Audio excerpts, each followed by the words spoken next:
तो दिल्ली के नांगलोई में थाने से महज 200 मीटर की दूरी पर पहले मारपीट और फिर मर्डर को अंजाम दिया गया। सरेआम खूनी संग्राम के चलते साहिल नाम के युवक की जान चली गई। पुलिस पर अब लापरवाही बरतने के आरोप लग रहे हैं। बीच सड़क पर मारपीट में किसी ने बचाने की हिम्मत नहीं जुटाई, ना कोशिश की। जहां वारदात को अंजाम दिया गया, वहां से इंडिया टीवी संवाददाता संजय शाह ने एक रिपोर्ट भेजी है, देखिए आप। राजधानी दिल्ली में रोडरेज के विवाद में एक युवक की खौफनाक तरीके से चाकू मारकर हत्या कर दी गई। नागलोई इलाके में जो मिनी बस ड्राइवर और विशाल नाम के युवक के बीच झगड़ा हुआ था, वो भी मामूली सी बाइक टच होने के बाद, और विवाद इतना बढ़ गया कि विशाल के साथ जो 8 से 10 लोग थे, उन लोगों ने पहले मारपीट की और मारपीट करने के बाद विशाल जब नागलोई थाने में अपनी शिकायत लेकर गया, तब उसके बाद वहां से पुलिस वालों ने बोला कि अपनी बाइक लेकर आओ, और विशाल का भाई यानी साहिल यहां पर बाइक लेने के लिए आया।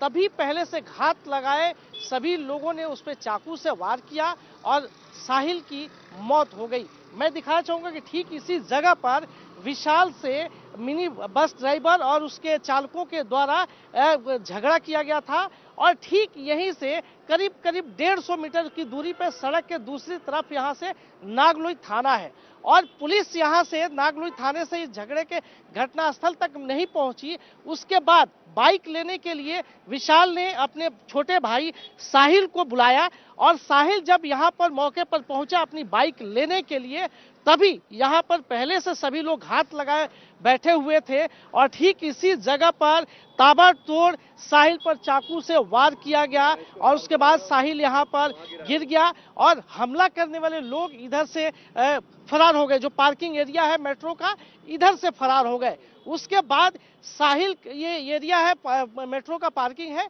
इधर से जो आरोपी है वो यहाँ से फरार हो गए। उसके बाद साहिल को उसका एक दोस्त यहाँ से उठाकर ठीक सामने की गली में साहिल का घर है, कविता कॉलोनी है ये इलाके का नाम, और साहिल का घर है वहां पर उसका दोस्त यहाँ से लेकर जाने लगा। लेकिन यहाँ से लेकर उसके घर तक पूरे खून के निशान, ब्लड यहाँ से गिरता हुआ गया। आखिरकार जाते जाते सामने जो सड़क दिख रही है स्कूल के गेट पर साहिल गिर गया। उसके बाद वो नहीं उठा, और जो उसका दोस्त है आसपास के लोगों से लगातार मदद मांगता रहा, लेकिन कोई मदद करने के लिए भी नहीं रुका। उसके बाद जब साहिल वहां मौके पर गिर गया, फिर आसपास के चूंकि कॉलोनी के लोग अपनी कॉलोनी में पहुंच गया था, कॉलोनी के लोगों की मदद से उसको हॉस्पिटल पहुंचाया गया, लेकिन तब तक साहिल की मौत हो चुकी थी। पूरे मामले में पुलिस पर बड़ी लापरवाही का आरोप है कि पुलिस की लापरवाही की वजह से साहिल की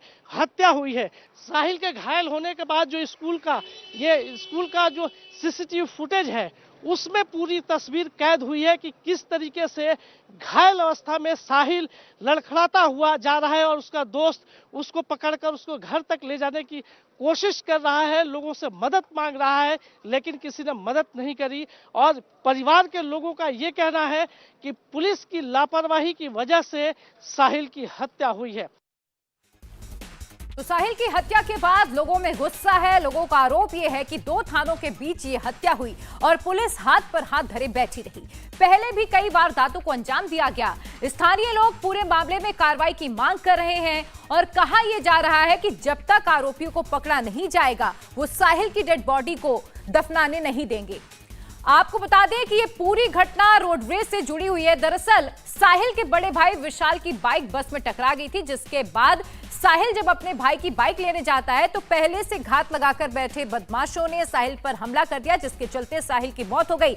और इस पूरे मामले में पुलिस की लापरवाही भी सामने आई है। साहिल के परिवार का आरोप है कि 2 थानों की पुलिस वहां पर थी, लेकिन हाथ पर हाथ धरे बैठी रही। कोई एक्शन पुलिस की ओर से नहीं लिया गया। साहिल के पिता ने यह भी कहा कि अगर पुलिस ने उनके बच्चे की शिकायत नहीं सुनी, जिसका अंजाम बेटे को जान गंवाकर भुगतना पड़ा, अगर पुलिस ने समय रहते मदद कर दी होती तो आज उनका बच्चा जिंदा होता। राजधानी दिल्ली में रोडरेज के दौरान एक युवक की खौफनाक हत्या कर दी गई। परिवार के लोग हमारे साथ बातचीत करने के लिए आप उनके साहिल के क्या हैं? मैं उसका फादर हूँ। कैसे घटना हुई? मेरा बड़ा बेटा जिम से आ रहा था, आते में जो है आरटीबी वालों ने उसके टक्कर मार दी तो उसने कहा भी आपने मेरे जो है इसके बाइक में क्यों टक्कर मारी है। उसके बाद वो उतरे और उन लोग उस पर चिपट गए, 5-6 जने। चिपटने के बाद जो है उसकी बाइक तोड़ दी। वो जान बचा के जैसे तैसे पार्किंग की तरफ कूद गया। फिर उसने मुझे फ़ोन किया, बोला पापा ऐसे ऐसे बात हो गई। मैंने कहा भाई थाना नज़दीक है, फटाफट जल्दी थाने जा। उनने 100 नंबर को भी कॉल किया और थाने में भी गया। मैं भी फिर पीछे जल्दी से थाने गया। थाने जाने के बाद हम जो है वहाँ पे हमें ये बताया गया जी मनोज कुमार जी से मिलो, मनोज मलिक से मिलो। मनोज मलिक जी से हम मिले तो उन्होंने कहा भाई आप अपनी लिखित के अंदर हमें जो है अपनी कॉपी लिख के दो। हमने गाड़ी नंबर, मालिक का नंबर सब उन्हें लिख के दे दिया। उसके बाद वो बोले कि मैंने कहा जी बाइक हमारी तोड़ दी वहाँ पे। बोला जी बाइक आपको ही लानी पड़ेगी उठा के। मैंने कहा जी ये काम तो आपका है, कहीं वो लोग वहाँ पे खड़े होंगे। बोला एक काम करो किसी को भेज के मंगा लो। अब उधर से मेरा छोटा बेटा जो है वो घर तो आना ही था उसको, वो घर आया तो उन लोगों ने बीच में ही जो है वहाँ पे उसके साथ वारदात कर दी। 2 जने थे, एक छोटा बेटा था मेरा और एक लड़का जो उसके साथ काम करता है, एक मेरा भतीजा। अब उन लोगों को नहीं पता था कि ये लोग हथियार लेके आए। सरिये उनके पास थी, रोड थी और चाकू थे। चाकू से मेरे बेटे के जो है वार किए हैं, करीबन 5 वार किए हैं उसके ऊपर जी। 1-2 हार्ट पे हैं और 3 नीचे हैं। साहिल क्या वहां पे बाइक लेने के लिए गया था? साहिल की हत्या के बाद परिवार के लोग तो गुस्से में हैं ही, इसके साथ साथ स्थानीय लोग भी नाराज हैं। लोगों का आरोप है कि 2 थानों के बीच ये हत्या हुई, पुलिस हाथ पर हाथ धरे बैठी रही। पहले भी कई वारदातों को अंजाम दिया गया है। स्थानीय लोग पूरे मामले में कार्रवाई की मांग कर रहे हैं और कहा जा रहा है कि जब तक आरोपियों को पकड़ा नहीं जाएगा वो साहिल की डेड बॉडी को नहीं दफनाएंगे। मलिक जिससे झगड़ा हुआ था इनका आरटीवी वालों का, वो मेरा भतीजा है और जो बच्चा मरा है वो भी भतीजा है, विशाल से छोटा, उसका भाई है। विशाल मलिक 5 बजे घर से जिम के लिए गया था, एक्सरसाइज के लिए। वो नजफगढ़ रोड पे जिम है कोई। तो ये आरटीवी हमारी नांगलोई मेट्रो स्टेशन से बन के चलती है उत्तम नगर के लिए। तो ये वापसी रूट से आ रही थी और आपको जी उत्तम नगर से नांगलोई लाजमी सभी लोगों को पता है कि बदतमीजी तरीके से चलाते हैं, गलत चलाते हैं। कोई लाइसेंसी ड्राइवर नहीं होते इन पर, सब नशेड़ी गंजेड़ी लोग होते हैं। तो इन्होंने विशाल के जो है आरटीवी टच कर दी। तो विशाल ने इनसे ये कहा भाई कैसे चला रहे हो, देख के चला लो। तो उन्होंने ये कहा जी हम तो ऐसे ही चलाएंगे। तो विशाल की उनसे कहासुनी हुई। तो कहासुनी के बावजूद विशाल चला तो वो विशाल के पीछे लग गए। अब विशाल अपने घर की साइड ही आ रहा था। तो ये नांगलोई मोड़ पड़ता है अपना, नांगलोई कट किराड़ी चौक जो है ये, यहाँ से जो विशाल मुड़ता है। तो उन्होंने विशाल के ऊपर गाड़ी चढ़ाने की कोशिश करी। तो विशाल ने उनसे फिर ये कहा भाई ये क्या बदतमीजी है। तो इतना कहने के बाद में उन्होंने तुरंत सारे के सारे वो गाड़ी में से उतरे, 8-10 बंदे थे। उन्होंने विशाल को मारा वहाँ और उसकी बाइक को चकनाचूर कर दिया, बिल्कुल तोड़ दिया। मुकेश मलिक उनके पास गया वो कि जी मुकेश जी मेरे साथ ऐसे ऐसे हो गया। उन्होंने कहा अपनी स्टेटमेंट दो। उन्होंने रिपोर्ट लिखी। रिपोर्ट लिखने के बाद में विशाल उनसे बोला कि अंकल मेरी बाइक तोड़ रखी है उन्होंने, आप मेरी बाइक उठवा लो, मेट्रो स्टेशन के नीचे पड़ी है। तो उन्होंने मलिक साहब ने ये जवाब दिया कि हमने ठेका नहीं ले रखा तेरा।